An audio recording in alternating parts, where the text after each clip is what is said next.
A transição energética justa já faz parte da sua vida. Nesse passeio movido a gasolina carbono neutro, no gás mais limpo do seu fogão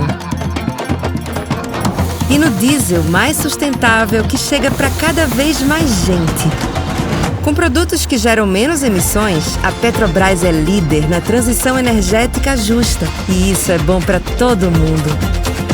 Petrobras, o Brasil é a nossa energia.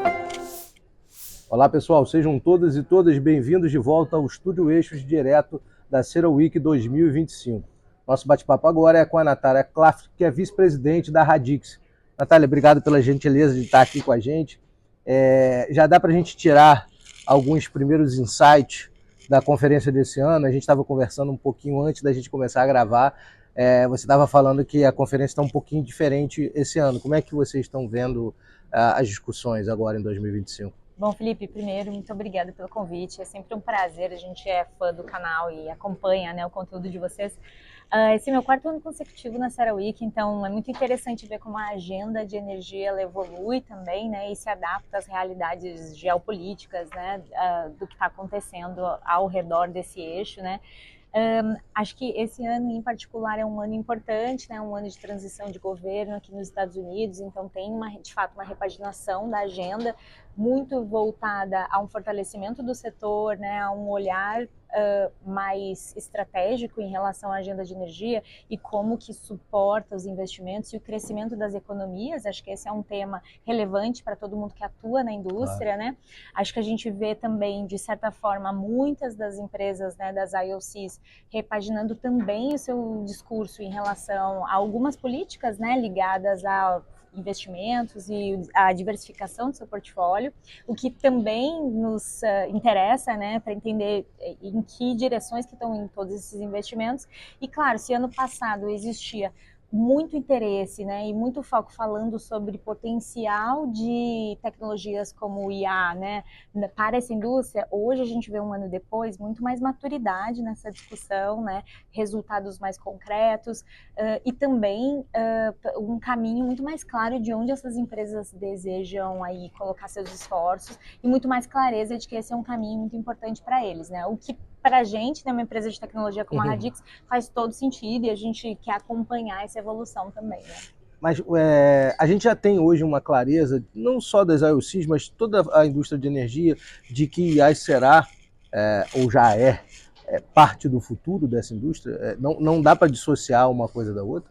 Bom, o mundo de energia sempre utilizou inteligência artificial, né? A gente precisa entender que essas tecnologias são antigas, são conhecimentos matemáticos que vêm dos anos 70, até anteriores a isso, né?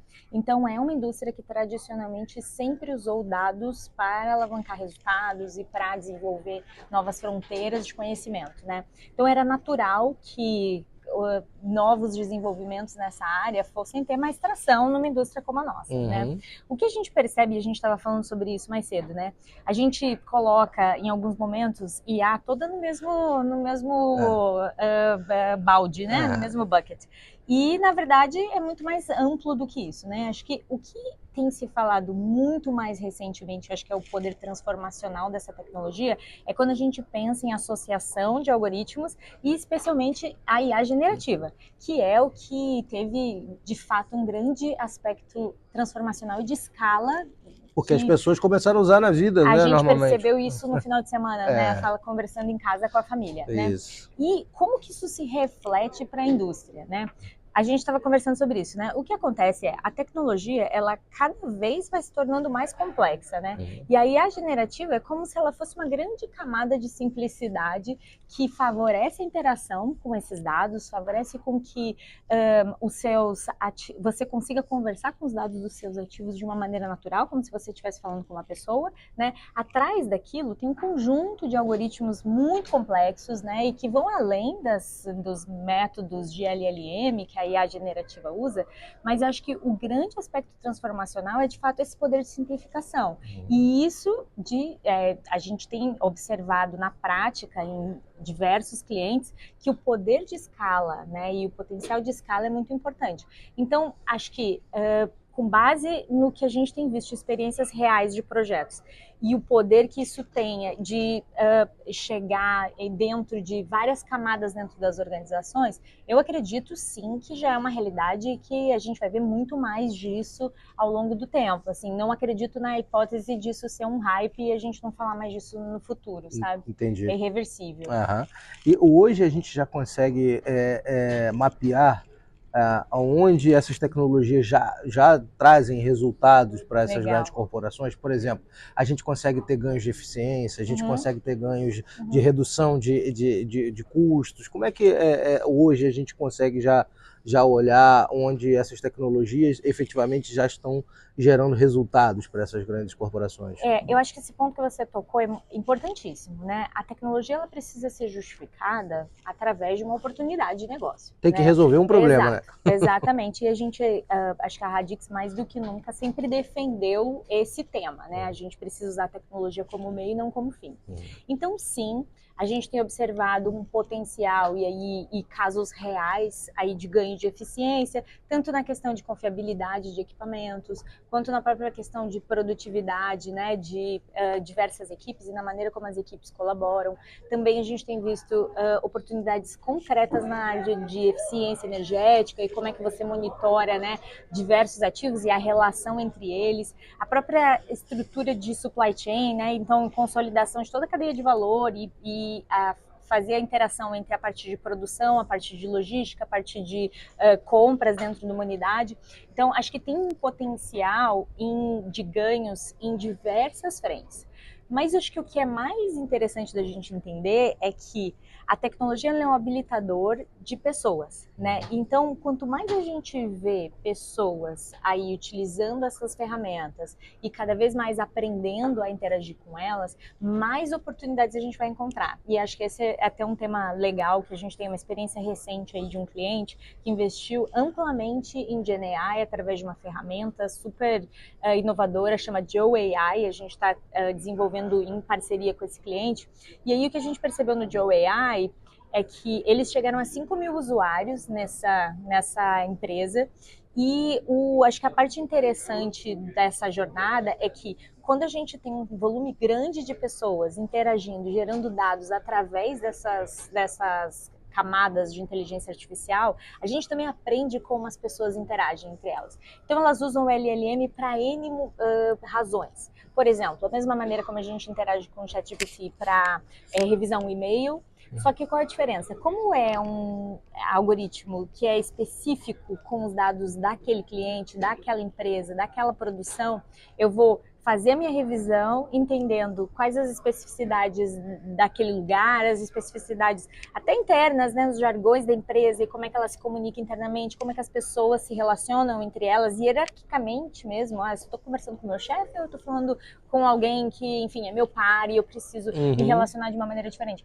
Então, acho que tudo isso Então tem essa camada de comunicação, a camada de colaboração, a camada de treinamento, que é muito importante numa indústria que está cada vez mais precisando, né, da transferência de conhecimento. A gente cada vez menos tem aquela figura daquele profissional sênior que é o oráculo da unidade, que você pergunta tudo, né? Então ele faz meio que o papel desse oráculo que tem um conjunto de respostas ali baseado em experiência.